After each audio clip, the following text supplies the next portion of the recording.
Hello viewers and welcome back to Microbial Concepts. So in this video we are going to discuss about specific job description related QC microbiology job interview questions. Okay, so if the given job description is, say, you have calibration, media preparation, microbial analysis of water, then microbial limit test, environmental monitoring, bioburden, etc., then this video is for you. Okay, so if you are a fresher, then you may get at least questions related to calibration, media preparation. Okay, and if you are an experienced candidate, then you will get questions related to all. Okay, in this one given video. Okay, I have multiple videos for job interview, right, related to job interview.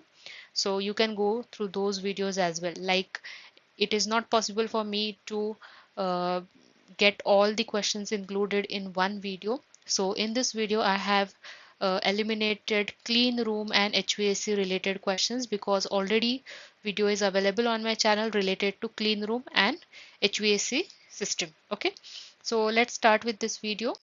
So very first, so if you are a experienced candidate or a fresher, you should know when you are applying to a company, pharmaceutical company, you should know whether it is a active pharmaceutical ingredient manufacturing plant or not. So what is active pharmaceutical ingredient?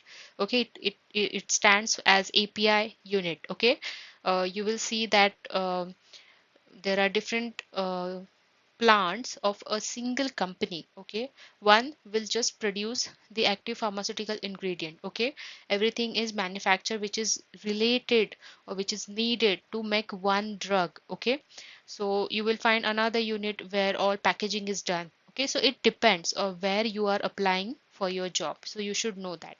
So if it is a API unit, you should know it stands for active pharmaceutical ingredients. Now what is that? So active pharmaceutical ingredient is actually a component of pharmaceutical product that is biologically active. Okay, means when you take a given drug, it has something that is going to act, okay, on your given illness or your disease. Okay, so that component which is actually active when you take inside your body, that is active pharmaceutical ingredient. Now API is part of any drug, okay, that produces the intended effects. Okay, this is very important, as when you are taking any drug, you should see it is working. Okay, you should feel that yes, I am now getting or I can see those intended effects after taking a given drug. Now some drugs, they contain multiple APIs, while some they contain only one. Okay, this depends on the treatment, on the symptom, on the illness, etc. Now the process of making API is most of the times chemical synthesis, okay, for most of the drugs, but also there are some which are made through fermentation and biotechnology. For example, penicillin. Okay, it is a very easy example for you to remember. If you get a question like what are the different methods through which API is manufactured or produced, so you can say mostly by chemical synthesis APIs are produced, but there are other methods like fermentation, use of biotechnology. Okay, and example for that is penicillin, right? Now there are various examples of APIs, but it is actually difficult to remember all those drug ingredients names, right? So just when you are applying for a given company, you should know what kind of drugs that particular pharmaceutical is manufacturing, what are the APIs used. Okay, and according to that, try to remember at least 3 4 examples. Okay, then next is what is calibration. Okay, so when a QC analyst starts the work of a day, the first thing they have to do is calibration. Okay, so there is for example, say pH meter and an analytical balance in your lab which you have to calibrate. Now what is calibration? So depending on that you may get questions.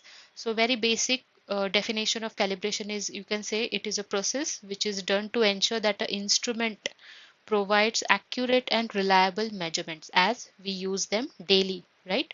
So we need to calibrate them. Now you may get a question like, for which pH you calibrate your pH meter? So we calibrate our pH meter first at 7 pH. Okay, then we go for acid and base, that is 4 and 10. These are standard buffer pH solutions which are there. We use those. Okay, or there are tablets which we dissolve, which give us the desired pH, that is 7, 4 and 10, and then we use them for calibration. Now weights used for calibrating analytical balance, what are those? So if you remember, if you have done, you can list out all the weights which you use for calibrating analytical balance, or you can just answer that we use certified calibration weights from 1 mg to 200 grams. Okay, a range is also okay if you answer. Then next you may get a question like, have you done validation? Okay, or what is the difference between calibration and validation? Okay, so let's see that. Now we have seen that for calibration, we do adjustments of instrument to ensure the accuracy, as we do it on a use them on a regular basis.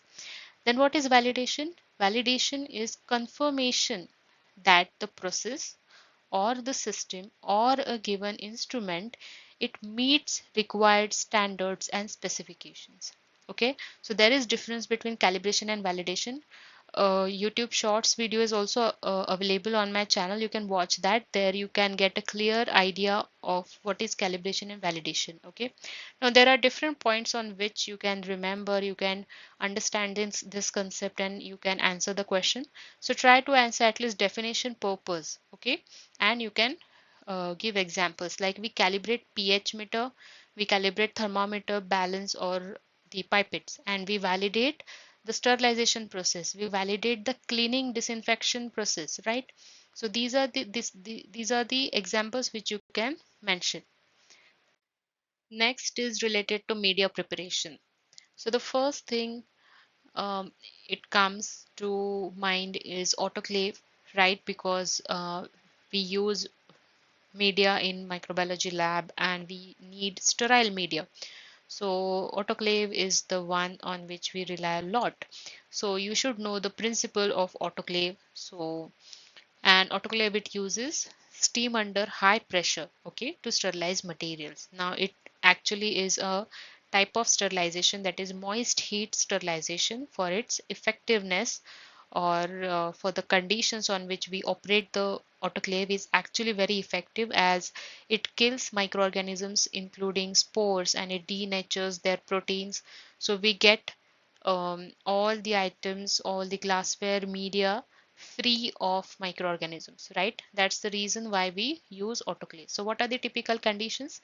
So mostly uh, autoclave is operated at 21 degrees Celsius for 15 psi for 15 to 20 minutes. Okay, now if you are a experienced candidate, say you have 3 to 4 years of experience in QC, so you may get questions like, have you done validation for leak test? Okay, have you done vacuum test, Bovidic test, or cycle verification test? Okay, so you should know that. You have you done periodic requalification of autoclave, everything. Okay, so depending on your answer, you may get all these kind of counter questions, right? Now next is, here I have tried to actually mention the basic questions first, because these are also required for everyone to know. Now, when to use autoclave and when to use hot air oven. So hot air oven and autoclave, they both are type of sterilizations. Okay, now hot air oven is dry heat sterilization method and autoclave is moist heat sterilization method. Now we use autoclave when we need to sterilize aqueous solutions, culture media, some surgical instruments, okay, or other glass items. Okay, uh, for that we use autoclave. When everything that we are putting inside autoclave, we should know that whether it can withstand that moisture and the high temperature and pressure. Okay, in hot air oven we don't have high pressures, right? We have actually high temperature and the dry heat, high dry heat. So the hot air oven is suitable for sterilizing dry materials like glassware, for example, those capillary pipettes. Okay, those are very delicate, and putting them in oven is actually suitable.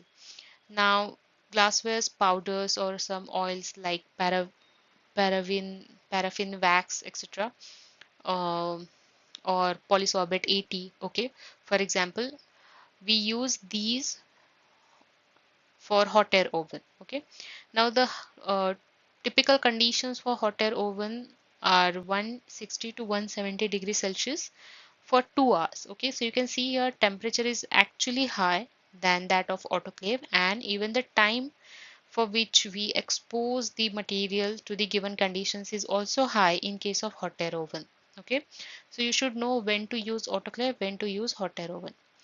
Now, have you done pH adjustment for media? This can be your next question. Then why to do that after autoclaving? Okay, for some media, very few, we do it before autoclaving also. Now it depends on the ingredients of your media. Okay, media composition. Now you should know that which media component it may degrade or react differently at high temperatures. Okay, so the pH is adjusted before autoclaving to maintain the consistency. In some cases, you may require to adjust the pH after autoclaving to correct any changes that may have caused due to heat. Okay, so most nowadays we are using the ready-made dehydrated media, okay, which comes in proper labeled airtight containers. So everything is mentioned on the bottle, on the label. Okay, so read that. If there it is mentioned that need to pH adjustment, then you should do that. Okay, now next is method of sterilization for antibiotics, vitamins, and other heat labile solutions. What are the methods that we can use? Now, heat labile solutions like antibiotics and vitamins, they are sterilized using filtration. Okay, now this involves passing the solution through a membrane filter which has pore size of 0.22 micrometer, okay, or micron, to remove the microorganisms. Now filtration, it actually preserves the integrity and the efficiency of heat sensitive substances, so we go for filtration. Now next can be, tell me about chemical and biological indicators. Have you used them while validating your autoclave? This can be your next question. So yes, the chemical indicators, there are different types of chemical indicators available. Now, depending on the use, for example, autoclave tape. Now, this is a adhesive tape which has heat sensitive ink that changes the color after exposure to steam. Now, these can be used to wrap around your flask or stack of your petri plate, so that you know that yes, this is autoclaved and the cycle was completed properly. Then integrated indicator.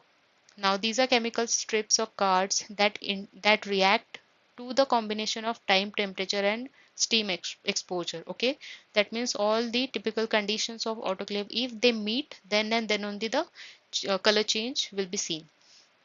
Then we have chemical indicator strips. They change color when exposed to steam and heat for a specific duration. Okay. Then Bovidic test pack. Now this is actually done, or this test is actually done to see the efficiency of air removal and steam penetration in vacuum assisted autoclaves. Okay.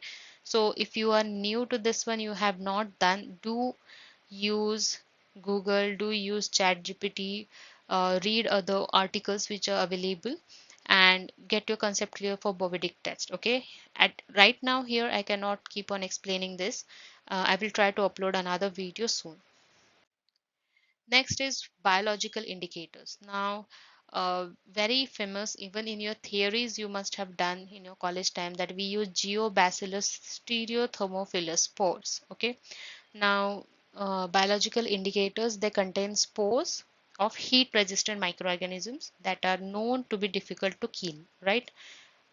I hope now you know the concept of endospores, right? That is what we are talking here. So Geobacillus stereothermophilus spores, we use these. Okay, now nowadays we have ready-made vials or strips which contain these spores. We use them when we run a cycle, and we check whether there is growth or not. After completing the autoclave, we incubate them and we check for growth. Okay, so no growth, that means the autoclave is running efficiently, the sterilization is done properly. Okay, and if you find growth, then you need to check what are the malfunctions your autoclave is having and the cycle is not running efficiently. Okay, so another one is, what are the essential components of basic culture media? Now, basic culture media, it contains water, it contains carbon source like glucose, nitrogen source like peptone, salts like sodium chloride, and agar. If it is a solidifying agent, no agar, then it is a broth, right? Now, these components, they provide nutrients which are necessary for microbial growth. Now, it depends on what type of experiment you are conducting.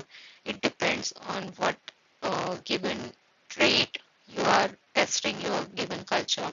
Depending on that, you may use a differential media or a selective media. Now, you should know that what is the difference between selective media, differential media, and when to use that. Okay, so these are the other questions related to the media preparation that you may get. Now, explain the role of selective and differential media in microbiology. Okay, suppose you get this question. Now, here you need to give examples also. Okay, for example, selective media, it contains additives that inhibit certain microorganisms while allowing the one which you want, okay, to grow and isolate.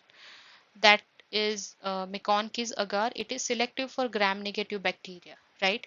But we also use McConkey's agar when we need to differentiate between lactose fermenting and lactose non-fermenting bacteria, right? So it depends on your aim, on your experiment that you are conducting. Now, differential media, they have indicators that allow to differentiate different types of microorganisms based on their metabolic characteristics. Example, lactose fermentation and non-lactose fermentation. Okay. Now, one example I have given, that is McConkey's agar. Now, what are the differences between complex media and defined media, and when would you use each type? So, the complex media contains undefined components like yeast extract. Okay, it is extract. Okay, the all the nutrients, they are not specified or defined here properly.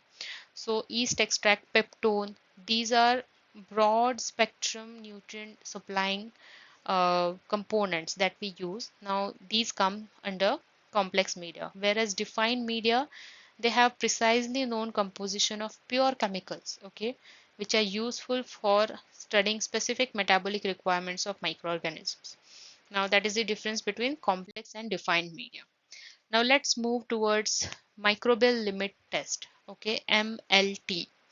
Now it is a critical component in quality control of pharmaceuticals, food products or cosmetics. This test ensures that raw materials or the finished products or water, it meets specific microbial standards. Now, there are different specifications. It depends on the company, which one it follows. So there are like United States Pharmacopoeia USP, European Pharmacopoeia EP. Okay. So depending on that, the specifications may slightly vary. Okay.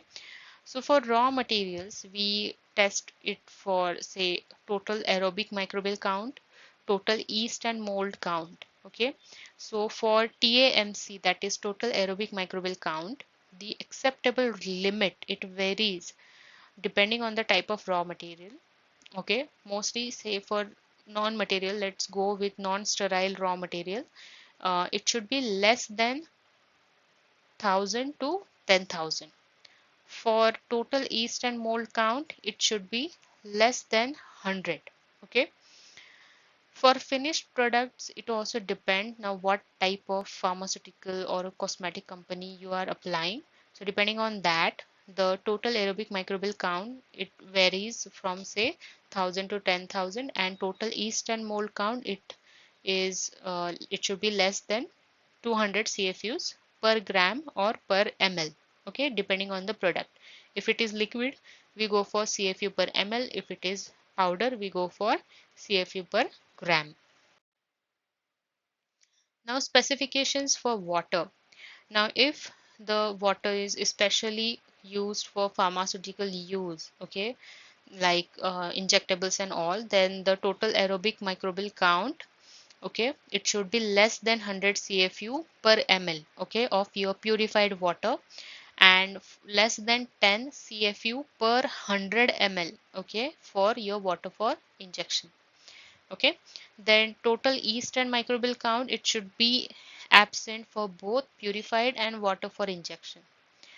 Then microbial specifications of potable water. Potable water is raw tap water or the drinking water we get. Okay, so the total aerobic microbial count should be less than 100 CFU per ml, and total yeast and mold count should be less than 10 CFU per ml, and pathogens, they should be absent for water.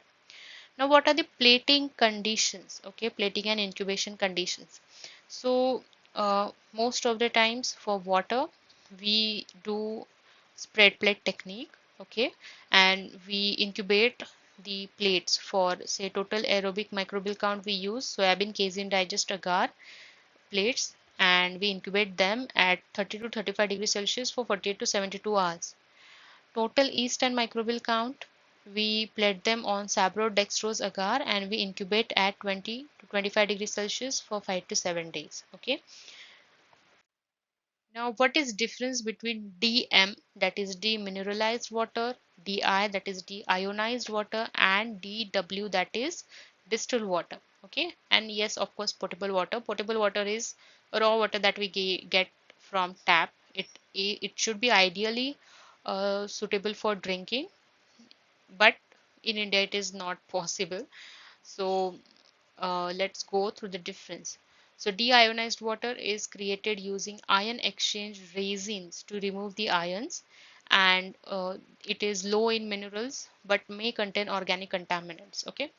Now distilled water is produced by boiling and then condensation process, right? So it is highly pure, and the process, it removes most minerals impurities but still may contain some volatile compounds, okay, which got evaporated then got condensed. Okay, so in trace amount you might get some volatile compounds if present. Then demineralized water it is generally referred to water that has had its minerals removed using methods like ion exchange, reverse osmosis, to achieve high purity, similar to deionized water. Okay, then what are the pathogens tested in MLT?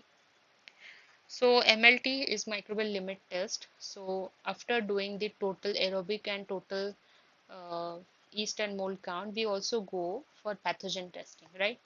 So if you get nothing, you don't go ahead for pathogen testing. Okay, if you get um, some count for total aerobic and total yeast and mold plating, so you go for testing of pathogens like Escherichia coli, Salmonella species, Staphylococcus aureus, Pseudomonas aeruginosa, Bacillus, Clostridium, Candida albicans, and Aspergillus species. Okay, so let's move ahead.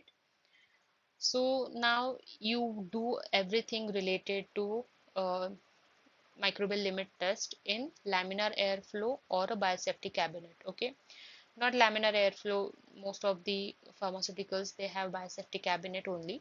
So let's see what is the principle.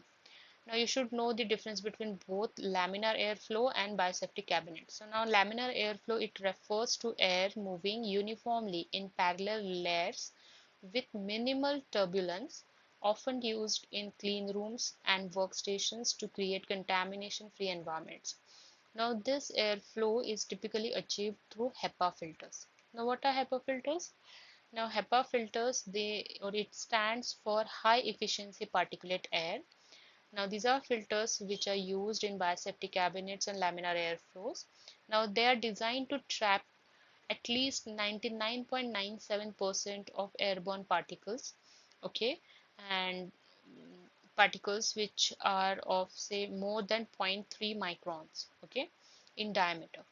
Now this is high filtration efficiency for your clean air environments like powder processing or microbiology lab where you can't afford having contamination. Okay, at those places you will find HEPA filters are used. Then what is biosafety cabinet and its different classes? Now, biological safety cabinet or a biosafety cabinet is a well ventilated laboratory workspace which is enclosed. Okay, it is designed to protect the user, environment, and the material from exposure of biohazard contamination. Now, the classes are class 1, class 2, class 3, where class 2 is again divided or classified as subtypes as A1, A2, B1, B2. You can read in details about this later. Now, what is the pass box? Have you come across a pass box? I don't know. A experienced person should know what is the purpose of pass box. Okay, a fresher, you know, need, you have not known, you have not worked in a pharmaceutical industry, so you don't know this. So a pass box is a controlled environment chamber installed between two areas to transfer material without compromising the cleanliness, okay, or without compromising on the contamination. So it prevents cross contamination between clean rooms or different contaminant levels, okay, because there is HVAC units installed and the pressure of each room is different, so we don't want to get it unbalanced and we don't want cross contamination to happen, so we pass everything from one room to another through pass box. Okay, now which media do you use for all the above pathogens that you mentioned earlier, and how do you interpret the results? Now this is actually a lengthy question, but I am going to rush through this. So Escherichia coli, we use McConkey's agar or a McConkey's broth. If you get growth on broth, then only you go for McConkey's agar. Okay. Then pink colonies, they indicate lactose fermentation. Furthermore, you can go for gram staining if required. Then Salmonella species, we use xylose lysine deoxyculate agar or RSVP broth. If you get growth in broth, you go for xylose lysine deoxyculate agar. So red colonies with black centers, they indicate H2S production. Staphylococcus aureus is tested on mannitol salt agar.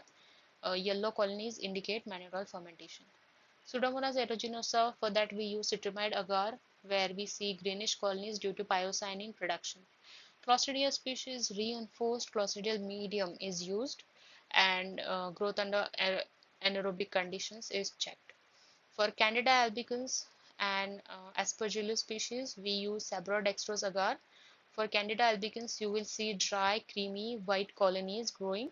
Okay, and for Aspergillus, you may get black or green colonies depending on the species of Aspergillus that is growing.